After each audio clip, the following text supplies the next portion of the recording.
Hey, everybody, and welcome back to another exciting episode of the VOD Squad. This is the show where we talk about streaming technology every week. This is episode 126, April 3rd, 2019.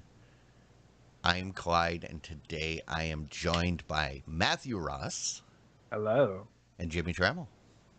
Hello, everyone. I just hope I don't pass out tonight before the show's over. Oh, why would you pass out? Don't worry. If you do, we'll leave you be.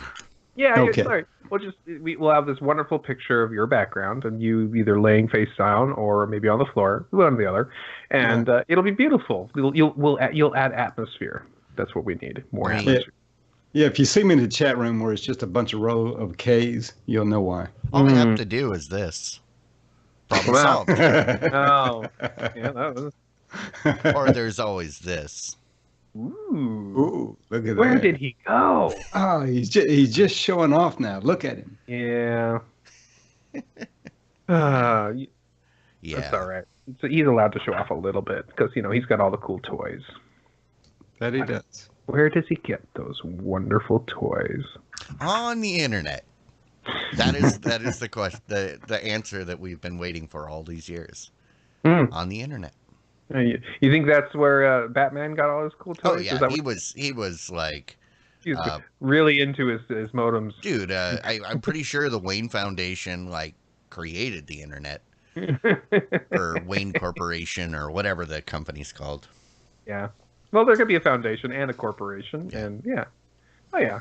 I mean, what did that Wayne company actually do? I'm just curious. Really, Wayneco? Yeah. I thought they made military stuff. Oh, you think they were military? Well, no, they were they made technology that they would sell to the government, to military equipment. I thought that was Tony Stark. And but he's in a different world. The right? Stark was literally making warheads. So versus Wayne, I mean, according to at least the most recent trilogy movies, I guess he was making anything from vehicles to climbing equipment to armor, body armor, and all those other things, but not necessarily direct weapons. So, somebody would have figured that out. Apparently somebody did, didn't they, in the movie? Yeah, that's right. Yeah. Yeah, man, I need to rewatch those movies now. Man, it's been so long. Just watch the first two and skip the third one. I guess that's what I need to do. They're so good. Just all you need to watch is Batman 1966, and then you're good. Yes. One true Batman. Well, the Batman 1966. Somebody somewhere would have found the button that in that sculpture, that head thing that they that they pop. But nobody ever did. Yeah, but. Somebody, no, actually, I bet you I've seen an episode where the Joker found it. Oh. I swear. Yeah, you have to admit, though, Jack Nicholson plays a good Joker. Jack Nicholson plays an interesting kind of Joker, and he did it very well. Yeah. It was good. It was a good homage to Cesar Romero without being too pandering. True, and it was a good, gangster. Joker, absolutely. Oh, absolutely. But not what my brain made the Joker when I was a kid. When I saw that, I was like, well, that's cool. I like it, but that's not what I think of when I think of the Joker. So, the guy that played the Penguin, who was also the manager of Rocky in the movie Burgess Rocky. Meredith. Burgess Meredith. Yeah, I was trying to remember his name. I know my Batman 66. Yeah. I'm sorry. I was thinking of Danny DeVito. Because he was okay. Yeah, Burgess Meredith, and then the best Catwoman ever. She only made one appearance, and that was in the original Batman movie. Lee Merriweather. Oh. Mm. You know, I know people have love for Eartha Kitt, but yeah, Lee Merriweather. Okay. She was, yeah. Okay, so I've seen the original 1966 Batman movie, but it has been decades for me, so maybe it's time for me to find a copy and watch it again. I Oh, don't you know. don't even need to find a copy. It's streaming. I know, but where? Pretty much anywhere. Anywhere, okay. So like we don't care anymore. We're not trying to be exclusive. You could just stream it. Just go ahead. We watched it for Movie Party when right after Adam West died, and then Oh, a couple weeks ago it was playing at the cheap theater here, and I didn't get to go, and I was so bummed because I've Oh, never what? seen it in the theater. I've seen it many times, but I've never had the chance to see it in the theater. What was the actor's name that played Robin? Dick. that's actually the character's name. Yeah. I can't remember his name because he's insignificant. No, I mean, but he was always there, right? Yeah. Let's see. Burt Ward? Yeah, Burt Ward. Was that what was Burt that Ward. his name? Yeah, okay. Yes, it was. Thank you there, Bad Weave. Burt Ward. Good job. And all right. Well, on that note, should we get into some news? Oh, if we have to, let's I start with know. some news about Fubo TV. Fubo TV has been doing their sports-oriented television service for a little while now, with plans that you've been able to get for a really relatively decent price from $44.99 and up. And but they've announced two changes to the plans for new subscribers, which starts at a price of $54.99 and up, which basically means if you've been using Fubo TV, it looks like you're going to be able to keep your plan and your current price. But all new people will be having to pick up the new plans at a higher price from this point on. You know, this is the way things go. We knew the price was going to go up eventually. How much was the original plan? 45. Oh, it was $44.99. Oh, okay. And so it went up about I misheard $10. you. I thought you said $4.99, and then I went, Woo! "Holy crap! That's like a Oh, man, 1,000%." Okay. I wish I was grandfathered into that one. That would yeah. Yeah. Well, you know, all these services are starting to raise their prices a little bit. I mean, several of them have announced that. You know, maybe that speaks to the popularity of these services, I guess. I think I was reading an article a couple of weeks ago, might have heard it on Cord Killers, that there's now more cord cutting subscribers than there are cable subscribers now, right? Yeah. So now we're starting to see that, you know, reflecting the prices. But now. I mean, this is just the normal model for business. People are, if people aren't familiar with something, they are not going to be they're typically not very receptive to normal pricing. So you give them the introductory offer, or you know, you don't even tell them it's an introductory offer. You just wait until you've got a sufficient base, and then you raise the prices. I mean, even your friendly neighborhood drug dealer knows this. You know, the first you gotta hook the people, and then once they need what you have, then you can charge them whatever you want, right? Yeah. So Yeah, well, that being said, it's also a little hard for people to swallow when the prices do go up, and they were thinking they were getting a better deal than they are now going to be able to get. So, but then again, I mean, it's not like cable where you don't have a choice. that's right. You That's can the big- actually speak with your dollars, and if you don't like it, you cancel and go someplace else. Yeah. And Big Voice Jay says your friendly Thank you for neighborhood the drug title. dealer knows. Thank you for the title. But, That's awesome. Yeah, I mean, it's business, and if enough people cancel, then and it affects their bottom line, then they will probably go back and readjust their pricing. We'll figure out a way. I mean, why do you think McDonald's does dollar Big Macs every decade? You know, they eventually you got to do a thing to get the people back in the doors, and Just like Movie Pass. Yeah, absolutely. Yeah, actually, there's a lot of similarity going there. And once again, you brought MoviePass back into our episode. Good job. Yep. I was showing Matt before. Jimmy, you weren't here yet, but I was showing Matt before we started my shiny new Movie Pass card that came the other day. We've got to get into every episode somehow. We just got to talk about it somewhere somehow. Yeah, we can have Clyde, if they're not in the news, we can have Clyde's Movie Pass minute. And Yeah, okay. I'll tell you how I used Movie Pass or how I didn't use Movie Pass. So, EMPM. the Movie Pass minute. All right. Well, it looks like Justice Department has decided to stick their nose into what is the current spat between Netflix and the Oscars about being eligible for future Oscars.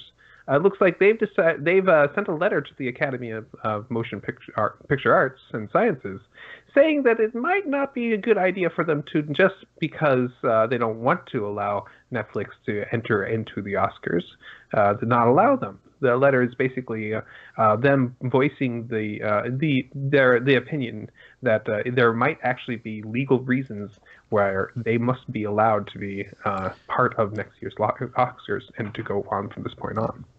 You know, somebody might want to make a call down to hell and see if they're having a blizzard. Cold. Because it's not very often that I agree with the Department of Justice on anything. And I read this and I said, good job. Because, I mean, the case they make is that it's technically antitrust. Because you are a organization of competitors and the competitors get together and say, oh, we want to exclude one of our competitors. You know, it's no different than gas stations get together to fix prices, or grocery stores doing the same thing to run, other people out and not letting them participate. So, good for them. Because the only reason the Academy had is just, we don't like you. We don't like what you're doing. It wasn't about the quality. Right. So I'm going to actually take the contrary point of view here and say, what the hell is the Department of Justice doing getting into this private matter? It doesn't really matter if they want to have, why don't they start their own awards show and do their own thing if that's what they want to do? Well, the difference is that if this was just like an arbitrary group that these are members and they pay to be part of that. And Netflix is part of the Academy. That's true. In that case, you're right. But yeah, now if it was just a bunch of people in, hoods that got together in a dimly lit room, isn't that what it is? Stonecutters, anyone, to decide what movie was good. I thought that's exactly how it happened in the Academy. Yeah, but they're, I agree. That's all I have to say. As a member of a group that people are members of and being excluded, even though they're members, especially if it's got any kind of got any legal back ending to the membership, like some type of union or something like that, then yes, I agree. If there's a legal agreement in there, then they should follow the laws of the land as well as their own laws. Yeah. So. And you bring up a perfect example. You're part of a union, and what if all the other people, or you're not? You don't have to be, right? Because you're not a teacher. So short version of long story: being an administrator, which technically I am, excludes me from being part of the teacher and or the classified union. Okay. So I am a non-representative union. Okay. So let's say you were part of the teachers union and all the other teachers got together and said, hey, we're bargaining for this, but not him. Right. They can't do that. Then there's a problem. And exactly. Yes. Yeah. I don't know. To me, I'm still trying to scratch my head, trying to figure out why is the Academy railing against Netflix and other streaming services from coming into the award show. It's mainly this was started by Steven Spielberg as we Yeah. reported a couple weeks back. And it's some of the people that are part of the Academy not happy that someone that is not to their caliber is winning the awards that they think they should get. And that's what it comes down to. It's a couple people with a lot of clout throwing their weight around. Short version, hey, how come they can get all these with these awards when I had to go really hard ways of doing this, and now they're just being able to be a streaming service and do this. This is not fair. That's their point of view. Yeah, Kurt Vonnegut saying, "How dare these kids use their computers to edit? I had to type everything out on a Smith Corona." Like that. No. Things get easier, and technology makes life better if you know how to leverage it. And again, it doesn't matter how it's made. It's depending on and how it's shown. It's how good the movie is. Mm-hmm. That's what it should be. Right. I mean, yeah, it's a paradigm shift, but it's still entertainment, right? But the old way was better. Back in my day, I had to use actual film. No, and I do understand the idea of paying your dues and working your way up. But, just because they didn't have to jump through the same hoops you did doesn't make, it seems like I remember reading, and I need to go back and read it. It was a similar controversy when they introduced talkie movies. When it was silent films, and then they became talking movies, right? Probably. So I think it was a similar issue back then. I need to go back and read that history. How dare this person with this movie would make a spectacle of all of their colors? Yeah, they can't be included. Color. Yeah.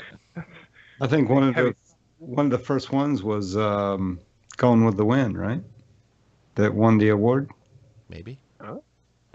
Yeah, I don't know. I don't follow any of that, but I'd say that as far as talkies, the Jazz Singer, didn't that get a bunch of awards? That was the first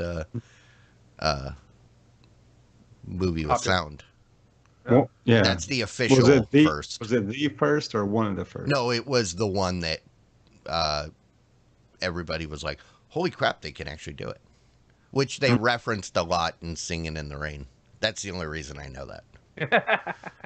Because that was the whole premise of Singing in the Rain was the shift in the movie industry, and all the people that were famous for in the silent pictures, all of a sudden they find out that crap, we can't use them because her voice is no good.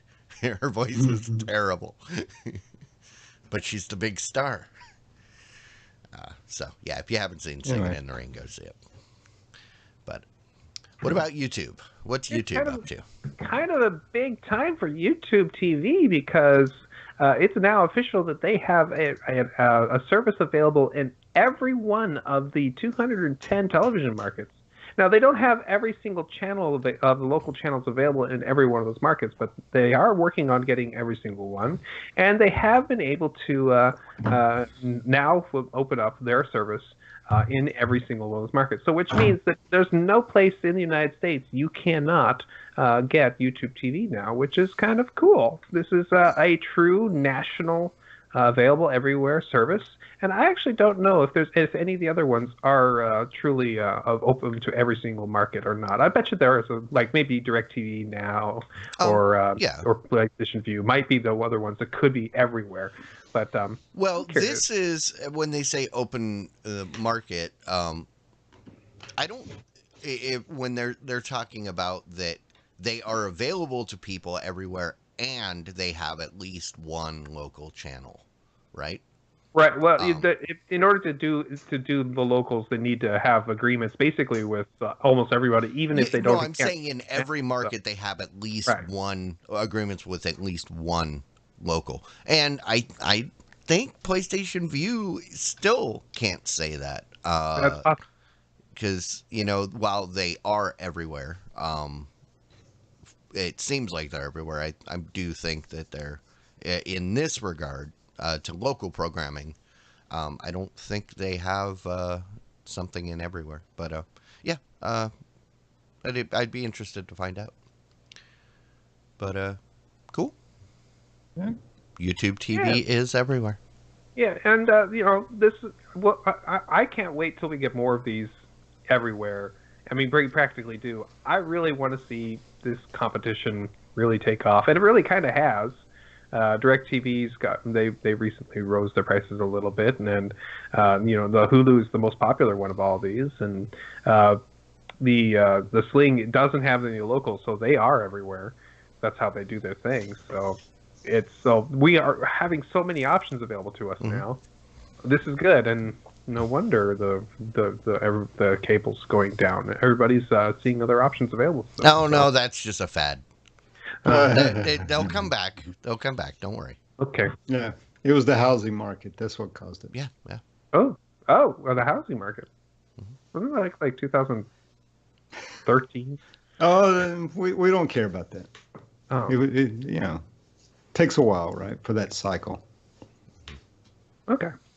AT&T looks like there has been a lawsuit opened up, a class action lawsuit about the fact that AT&T's claims about them purchasing DirecTV Now and what they are and that they were basically lying when they said that they were going to do certain things for the service in order for it to continue. It says that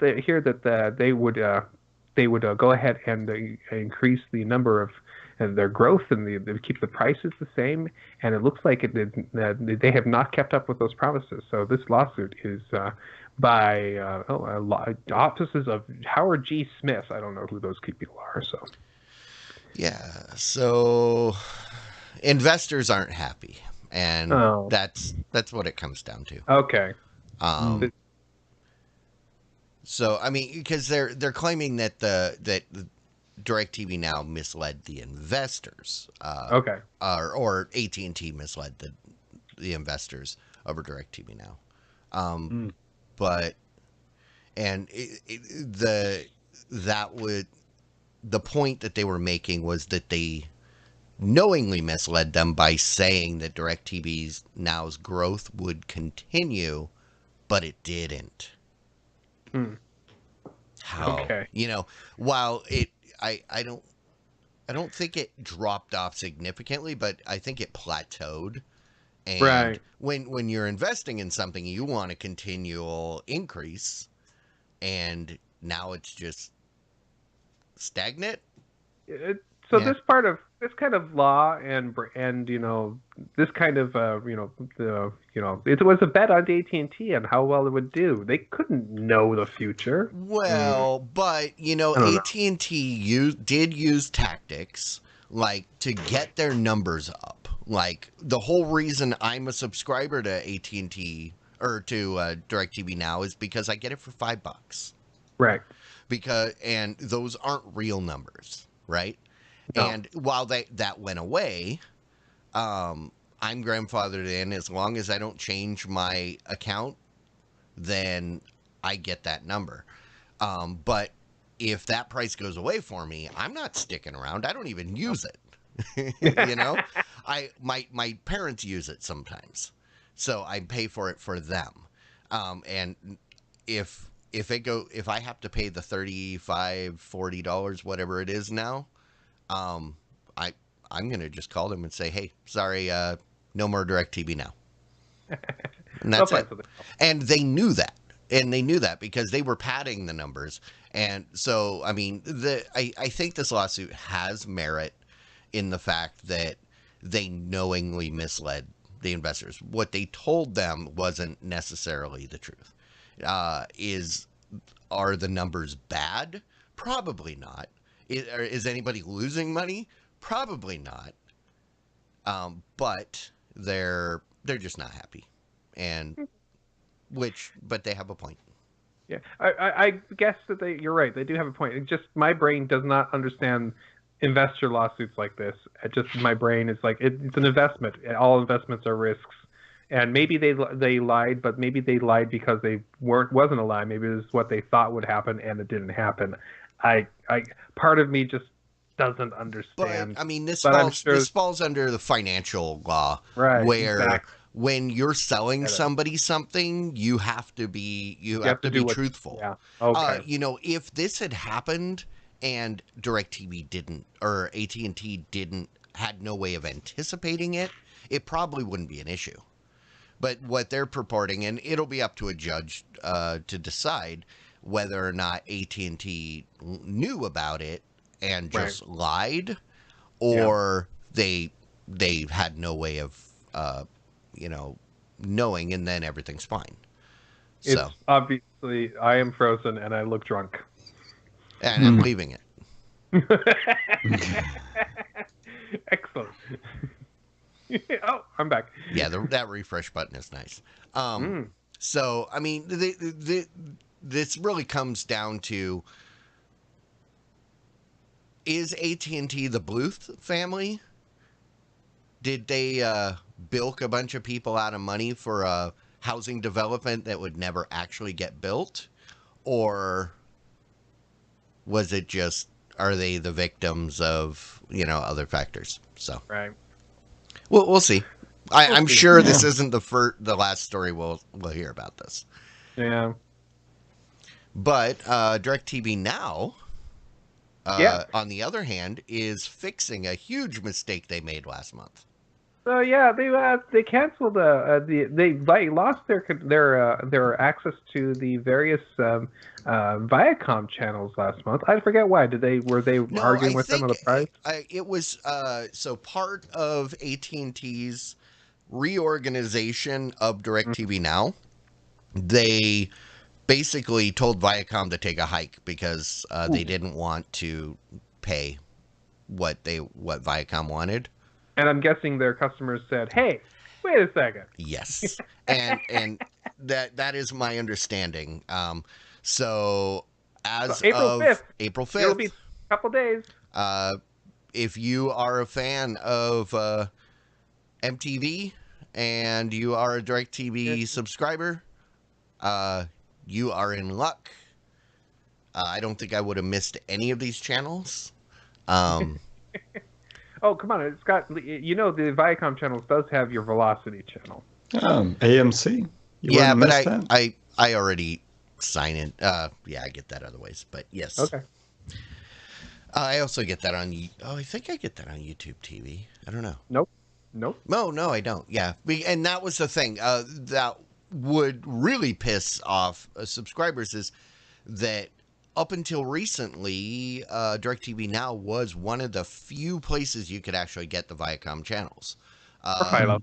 And, you know, Philo and this, and they finally started coming back.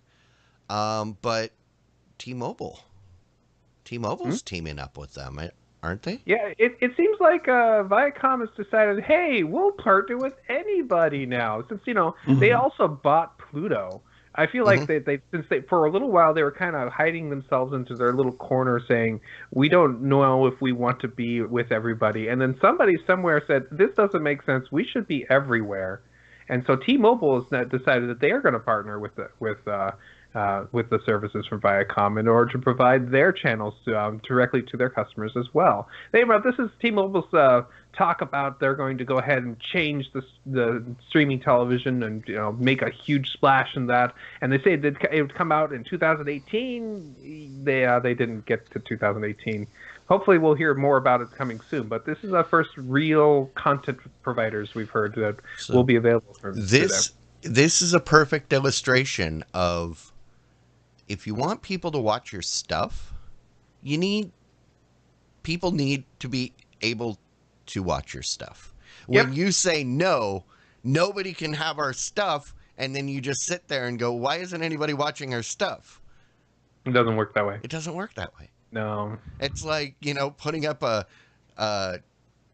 sign on your front lawn that says all trespassers will be shot, and then wondering, why doesn't anybody visit me? Yeah. You know?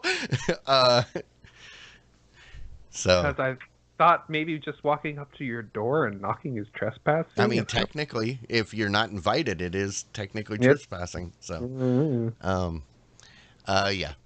So yeah, we'll I'm sure this isn't the last we'll hear about this T-Mobile TV thing. So Yeah, we'll probably hear about it more this summer, is what it looks like. We'll be hearing more information this summer. yeah. Maybe it's waiting on 5G, I guess. Oh, they're rolling that out. Verizon is rolling out their 5G this week, I think. But that's another story. Yeah, well, we'll see how that does. Yeah, we'll be okay. We'll find out what happens. But- So there's another service that came out recently. It's HD Home Run's TV service. This was a really cool service available through that you could get for any of those HD Home Run devices.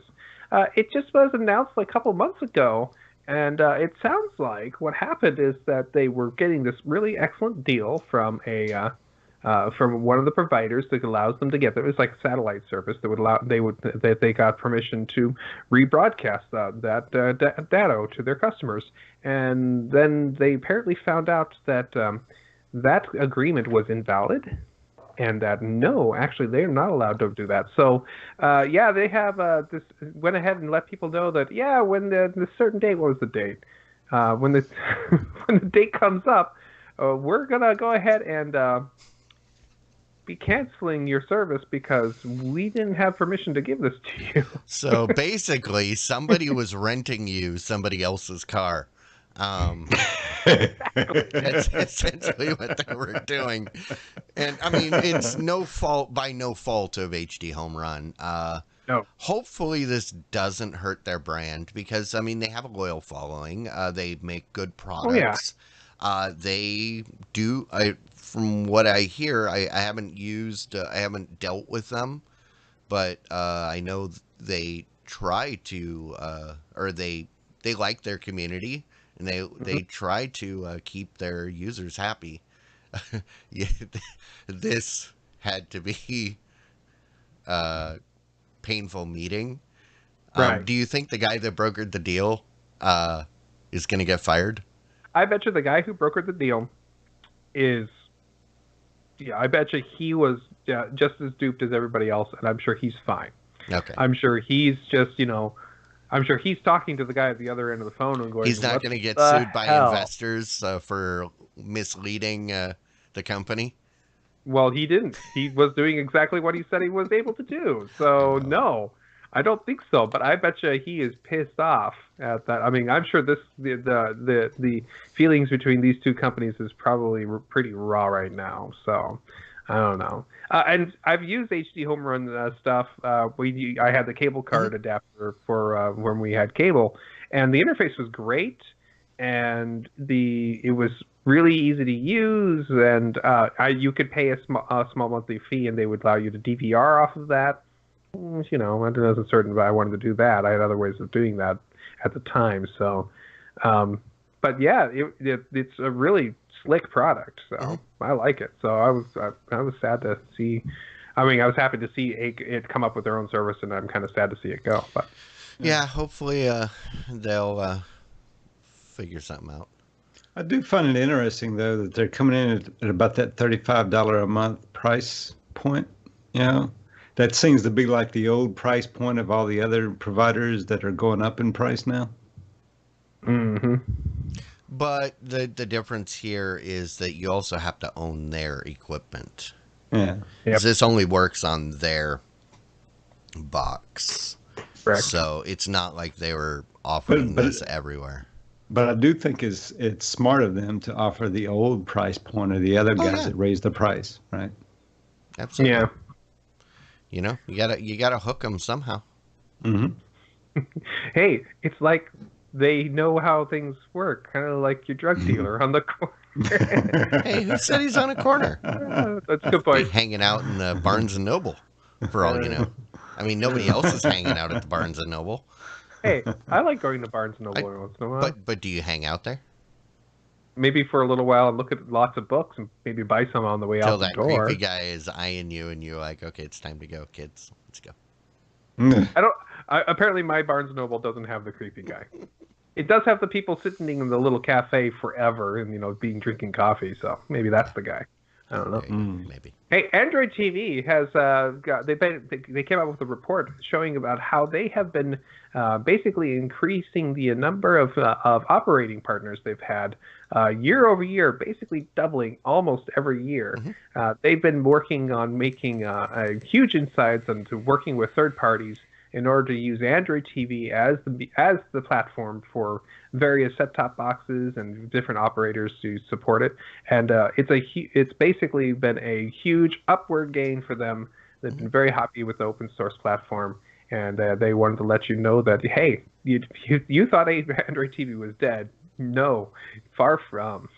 Yeah, and the whole point of this was mainly that people you don't hear too many people talking about Android TV other than like maybe you and me. Yeah, basically.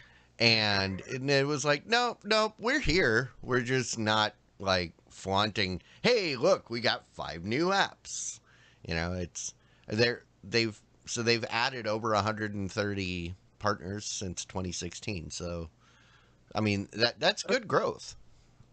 Yeah, that's 130 basically people who are using Android TV as their platform for their devices for their local television service. Smart TVs and set-top boxes, and also, I mean, it was back in 2016 that they started this whole making cable boxes for pay TV, and they're up to 140 partners now. They started out with 8 in 2016.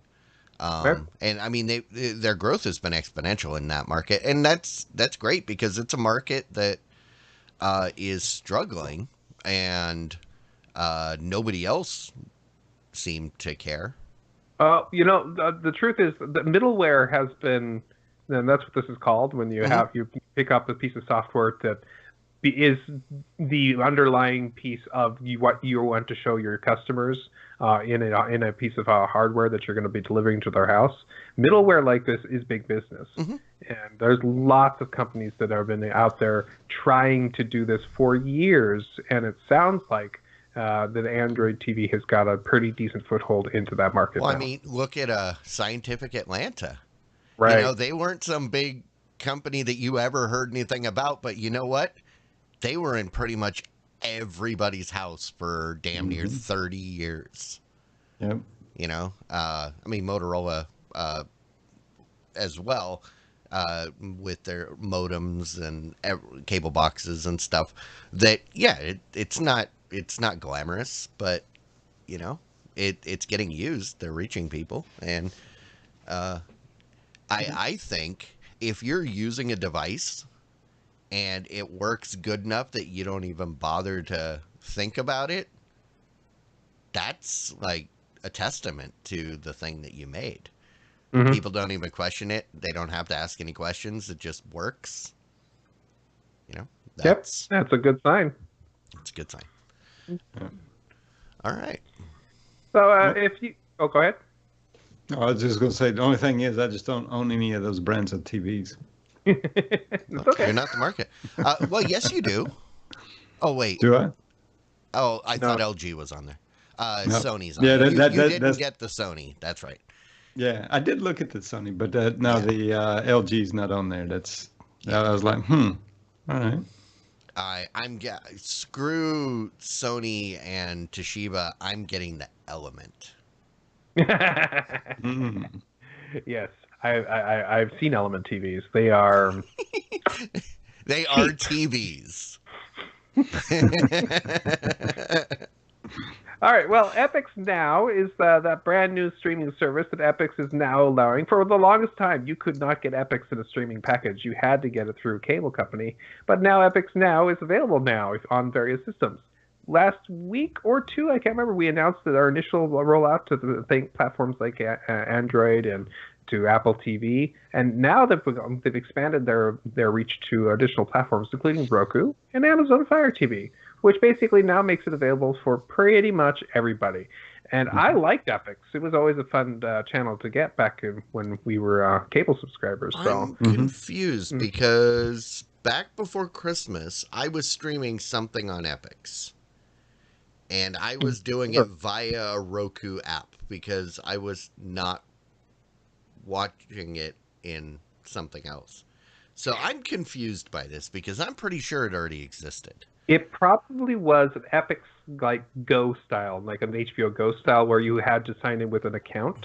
No, Mhm. because I was paying them directly. Are you I'm sure you logging weren't into beta my testing something? Because you do that. no. I'm logging into their account right now because I have an actual. Because it was it was Epic's now. How often do they I don't refresh know. their movies? Once a month? Oh, I don't know. I never watched the Generally, movies. generally, Generally, Epic, the big cable companies that would do a once month refresh on Oh, their movies I thought you said annually. uh, annually. That's right. That's terrible. Subscribe for a month and then give up. You've seen all the movies for the year. You can just let it go. Yeah. mhm. Yeah. I mean, they have some good originals. If I can only remember what those were that I Deep was watching. State, different version of Get Shorty, I believe, is one of Oh, them. I was watching Get Shorty. That's what it was. Yeah. I signed up for Mm. Get Shorty, and then I ended up watching something else. But Apparently something called Berlin Station. Never heard of that. I think that's a spy movie Probably. or spy TV show. All right. Well, good for them. I'm. Yeah. I know I was using it before, but okay. So Crackle is a streaming service. It's hmm absolutely free and ad supported, and it's basically Sony's way of getting their content out to people and get some money for it, which is kind of cool. They've decided that they're going to basically be doing a kind of a relaunch of Crackle. And instead of it being just the Sony stuff, they also went ahead and teamed up with CSS Entertainment, which is Chicken Soup for the Soul. And they're going to make a joint venture called Crackle Plus, which will basically have all the existing stuff that has been on Crackle, but also add a lot of this other Chicken Soup for the Soul content for people to watch as well. So think of it as the same thing as it was before with more content. But are they introducing a subscription fee? No, Because apparently this is still going to be the exact same as long ad as it's support. still free, awesome. So it's going to be a relaunch. So it's going to have a new push, probably a new advertisement campaign, a new name in Crackle Plus, more content from Chickle's CSS, which these guys did the popcorn flicks, they did the Truly, and they did the Fright flicks, and this the popcorn flicks. They were at first like their own streaming service where they would weren't they the guys that literally used BitTorrent as their back end? I could have sworn. I don't know if that was Popcorn Flicks. There was another one that was similar to that name. That was that. Someone might know, but maybe popcorn. Maybe it was Popcorn Flicks, and they went legit. Probably. Maybe they were always legit. Maybe. So I have a long and complicated relationship with Crackle. Mainly because when my first actual streaming box was a Sony device. Right. And there were no apps. Nobody was making apps. Netflix streaming was still in beta on my TiVo.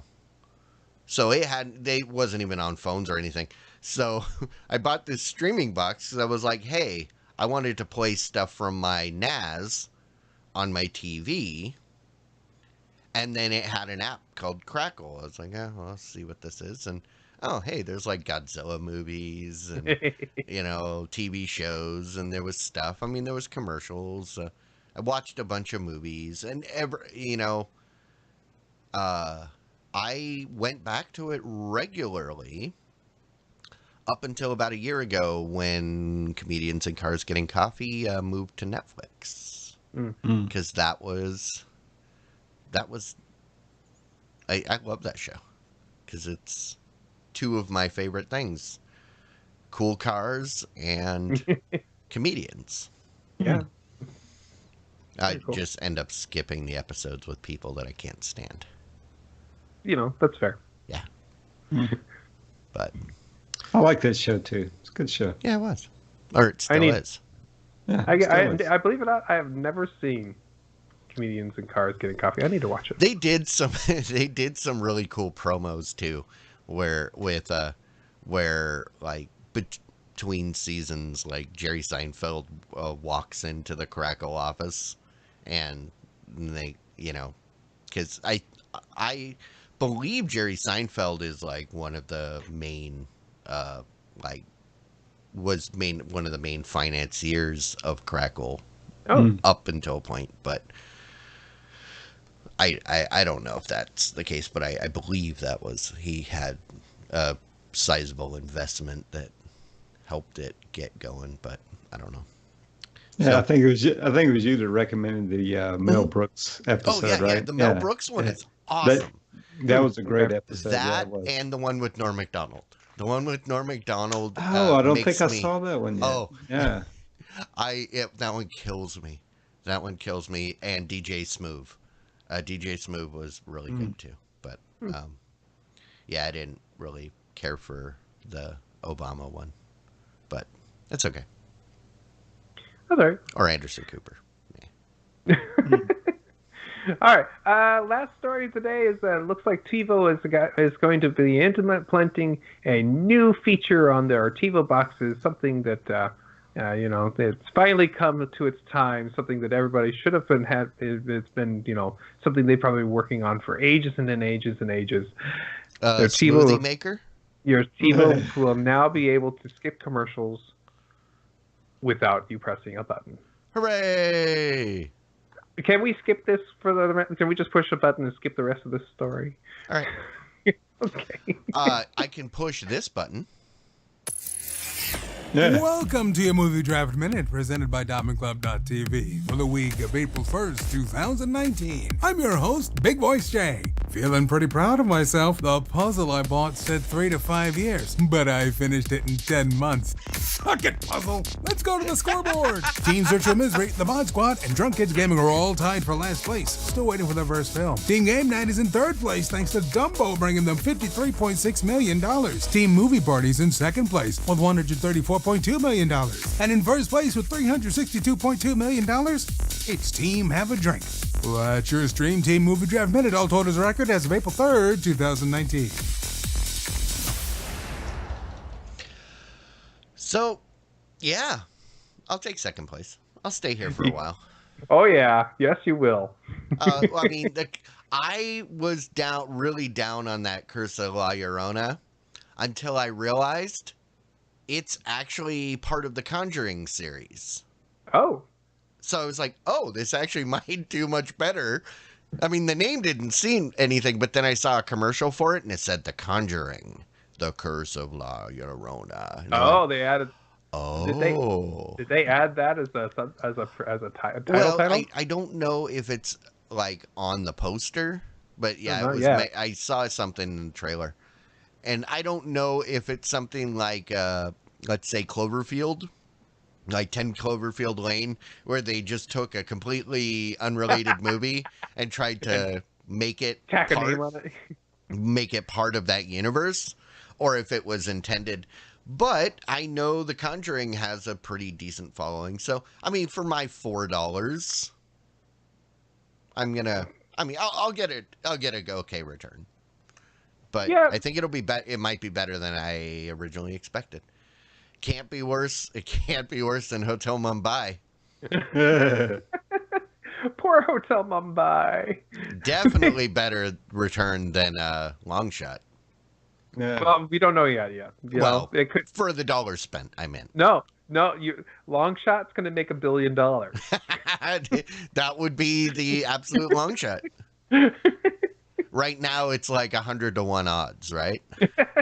That might be high. So, what are the numbers of Dumbo? Dumbo so far has made $53 million, and it just came out this last weekend. That's actually not too bad. But it's not great either. Well, 53 for the first weekend. It's probably going to round out to about 100. So after the full summer, it's so early, and it's a kind of movie that they'll play that movie forever this summer, and so it's going to be available for lots of people to see. So Bad Weave said, it's a long shot. It'll make somewhere between $100 million and 63. 63 million? No, just 63. Oh. Somewhere in there. Okay. Bad Weave, if it only makes 60, sorry, you're just so wrong. See, my prediction for that was 80. $80? You were willing to pay $80? Well, 80 million is what I predicted. Oh. So it's an $8 movie. Yeah.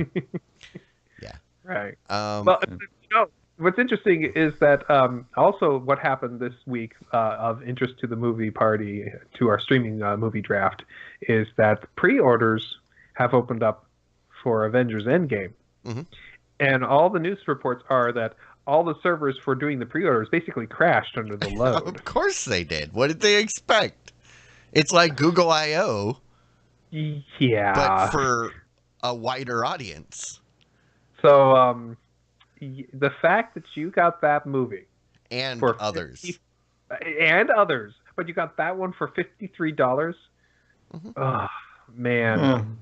Yeah, I mean, you're okay. Come April 19th, you're going to be in first. The question is, how long will you be in first? Probably for a long time. I'm going to say a long time, to the point that it may not even be worth waiting for. But it won't hurt. I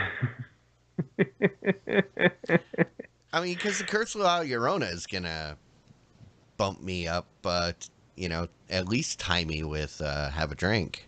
No, I don't think so. With their next two movies coming out. Yeah, you should make hundreds of dollars with that one. No, see, Shazam is going to do a decent amount this weekend. I mean, it's going to get my money. It's going to make this weekend probably $100 million, if not more. I don't think so. I don't think it will. Why don't you think this movie is going to make any money, Jimmy? Why are you so negative on this movie? I mean,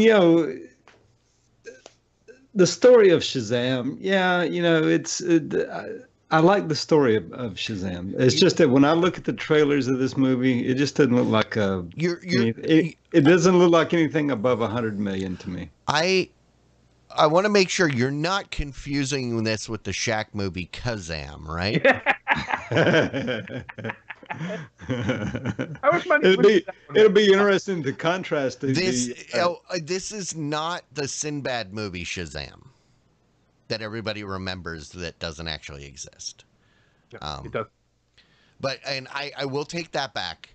Shazam is not getting any of my money. It's getting someone's money. But I'm going to go see it.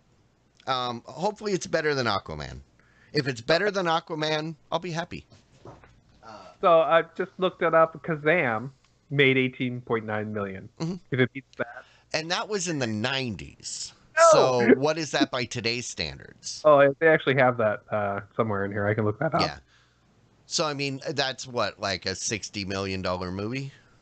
Hold on. Let me get the comparison or something like that. Yeah, it'll probably do a little better than that. Well, I mean, people went and they paid $362 million so far to see Captain Marvel. This weekend, they're going to go out to see the other Captain Marvel. They're the same character. So. Yes. I just don't think the same people that saw Captain Marvel are going to go see Shazam. That's why it's not going to do as well as Captain Marvel, but it's going to do very well. It's going to do good. It's not a 300-400 million movie, but it's going to do okay. I think it'll be doing good to get 100 million.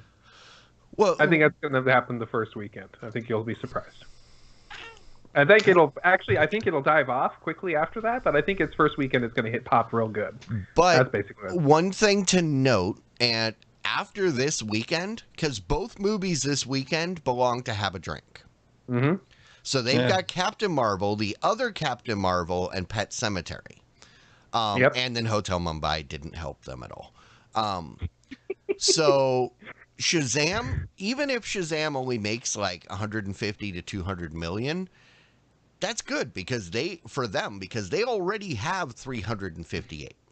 Exactly. But it's gonna be a long summer because they have like one more movie Where is it? in May, and that's Detective Pikachu, which is Ah, gonna yeah. make them some more money. But after that, they have nothing. When all it. these movies have stalled, it's going to be a long summer for them, just sitting there waiting. Well, it's Captain Marvel. It's gonna keep going all year, all summer long. So it's gonna probably top out at 400 million. So And Avengers is 600 just right out of the gates. exactly. Well, so they're gonna have 400 million out of that. They're gonna probably make maybe 150. Let's just be conservative and say 150 million out of Shazam. So that means that's 550, and let's say they make another 50 million to 100 million out of Pet Cemetery, so that's 650. So yeah, they got to they're not gonna make that much out of this movie. You don't think so? Yeah, I don't think so. Shazam's gonna do. Although Rule of Clyde. That's I'm right. actually kind of excited to see it. So sorry, guys. It's the first. It's the first DC movie. I'm like, yeah, let's do this. Well, it's also getting extremely good reviews. Yeah. So, and I mean, as much as I hated the Captain Marvel movie, it was good. It was then the other one is probably more up my alley. Yeah, probably. Knowing that, knowing you and the movies you like, I could see this one being much more your kind of movie. Yeah. So, alrighty. Well, before we move on to the rants and the raves, we should probably thank all those wonderful people out there that support us every month with their hard-earned dollars and change. The patrons. Oh, them. Yeah, oh. I know you forgot about them. No. But no. yeah, we just it's the beginning of the month and everybody's getting billed. If they haven't already, they will be soon. When you're looking through your bank statement and you feel that pain of how did I spend this much money, just just remember we appreciate it and we love you and we thank you. It's like a selfless sacrifice. I don't understand. These people are so nice and wonderful. I don't understand how they could be so wonderful to us. Okay. Thank you. Very much. What's really fun is when you have a Patreon, but most of the people that are patrons of yours, you're patrons of theirs. So the money just keeps going in a circle where they give me money, I give it right back to them. And each time Patreon takes their piece, they love that. That's like a really tiny economic environment, and Patreon's making a good amount of that. They're basically making money off of money that doesn't exist. Exactly. That's amazing. Good job, Patreon. Yeah. Free market for the win. Okay. So continue the cycle. Go to patreon.com/thevodsquad. Absolutely. Yeah. Patreon.com/thevodsquad. All right. Well, before we get to going too long, why don't we look at this lovely picture?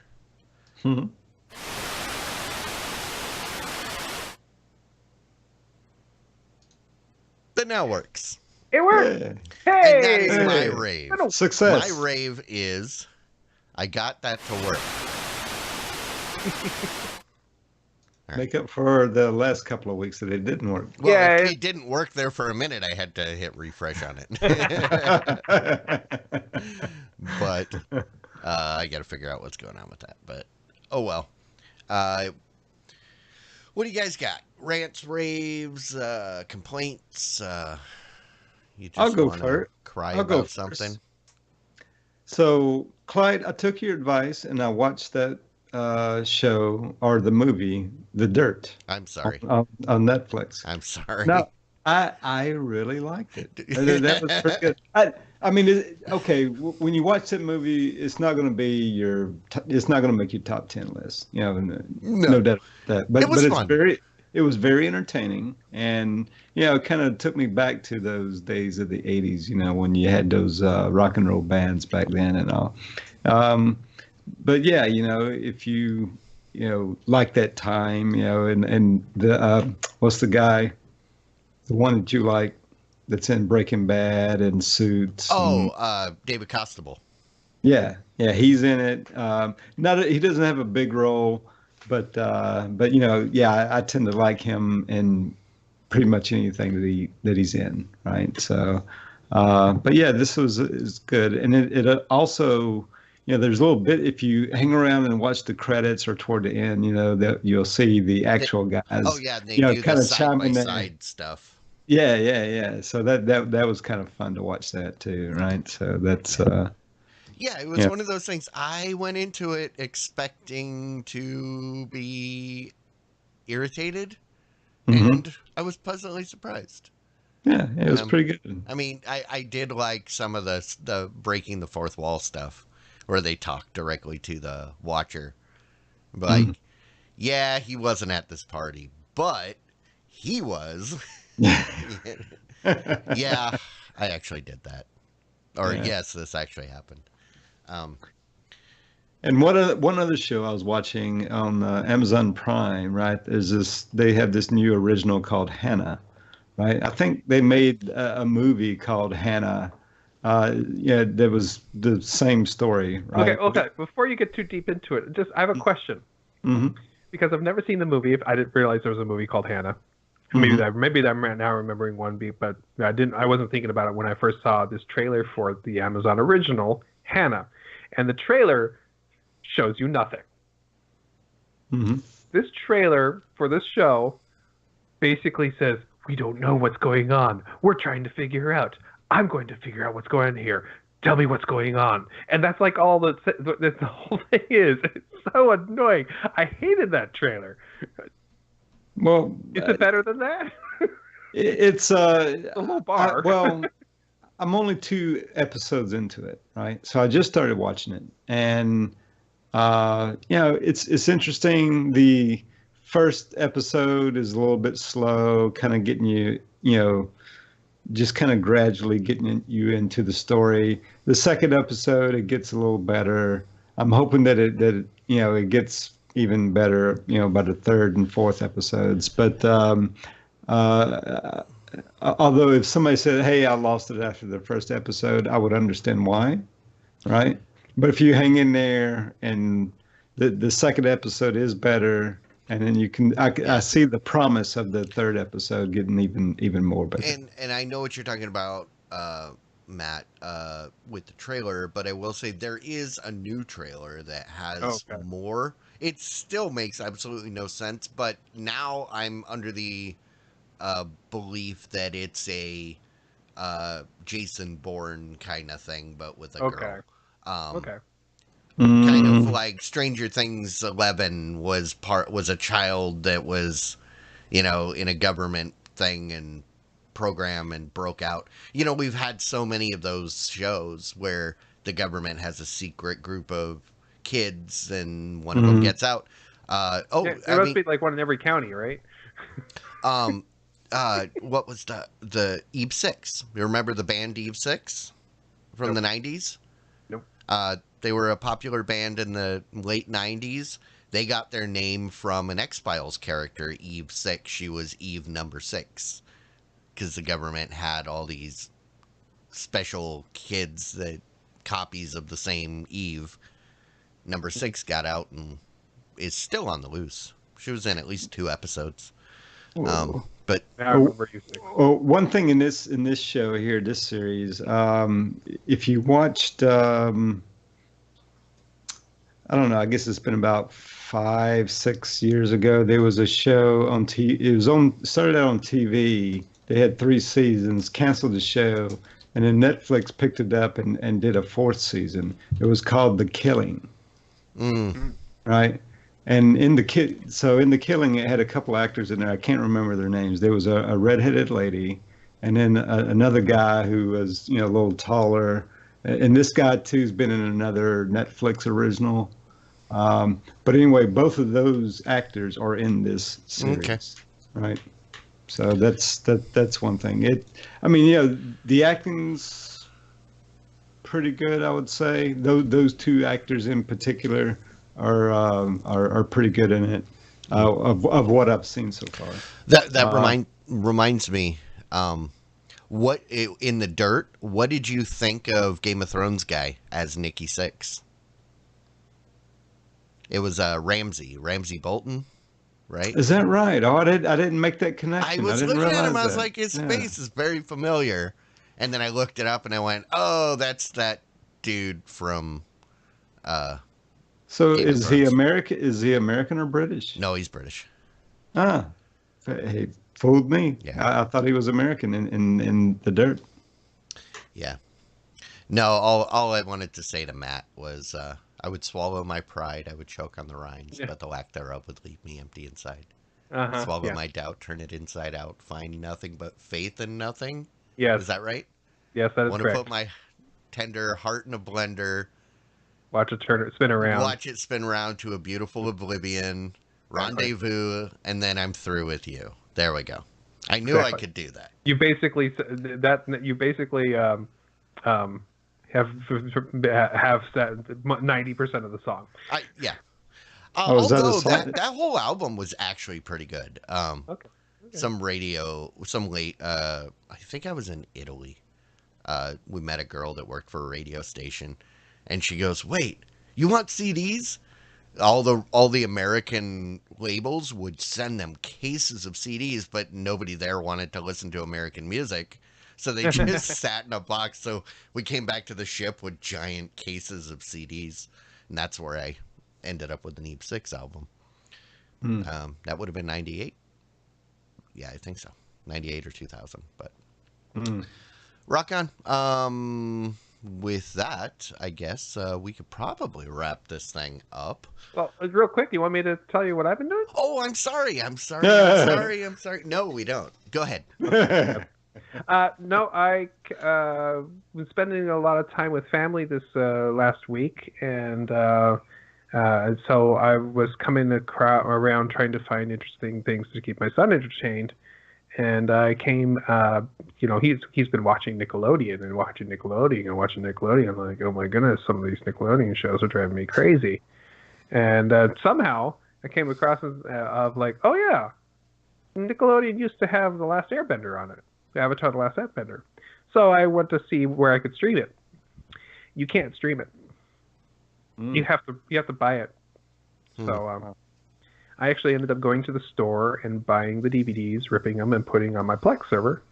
And in like the series of one day, watched one of the three whole chapters, because dang it, that show is really good. And so I'm rewatching it. All right. Because once you start, you can't stop because it's kind of that good. It kind of makes me want to watch the movie version, that the M. Night Shyamalan movie version, that apparently was so bad, because I never watched it because I wasn't into watching Avatar back then when it came out, and B, I heard it was a bad movie, so I didn't watch it. So I'm like blind to what's going on. But I kind of want to see it so I can find out how bad it actually is. I'm gonna have to see if I can find that somewhere so I can cringe through So it. then, were you a fan of Korra? I have never seen Korra. Oh. I want to see it, but I'm gonna rewatch the Avatar first. I haven't watched either. So Yeah, I haven't watched Avatar. I didn't see that one. It's a cartoon. It's actually American made, but it's for all intents and purposes anime. Exactly. But it's perfect for my son's age. Mm-hmm. Yeah. So, that's it. Right. Rock on. Well, but now you can go and skip right on by me if you want. I don't care. No, keep on cruising down this highway. Thanks everybody for hanging out in the chat. It's been fun. If you haven't already, get your show titles in. We'll check on those in the post show. For those of you watching this after the fact, come join us live sometime. It's where all the fun happens, and you get to submit titles, and that's really the only reason I think we do this is for the titles. Mm-hmm. I love when we get to the end of the show and then I get to look through that list. Yeah. Yep. It's that anticipation right now. It's like, what's there? I know there's a couple, but I don't know what the rest are. So, head on over to tvs.showbot.tv. If someone could throw up that remind, or I'll do it. I gotcha. Okay, cool. I'm not actually on there. And then, join us live every Wednesday night, 9 p.m. Central, right here on Twitch. To all the patrons, thank you so much. You guys are awesome. And to you two, thanks for hanging out. Hey, No problem. absolutely. All right. I'm going to shut this down. We'll see everybody in the post show. Good night. Bye. Diamond Club hopes you have enjoyed this program.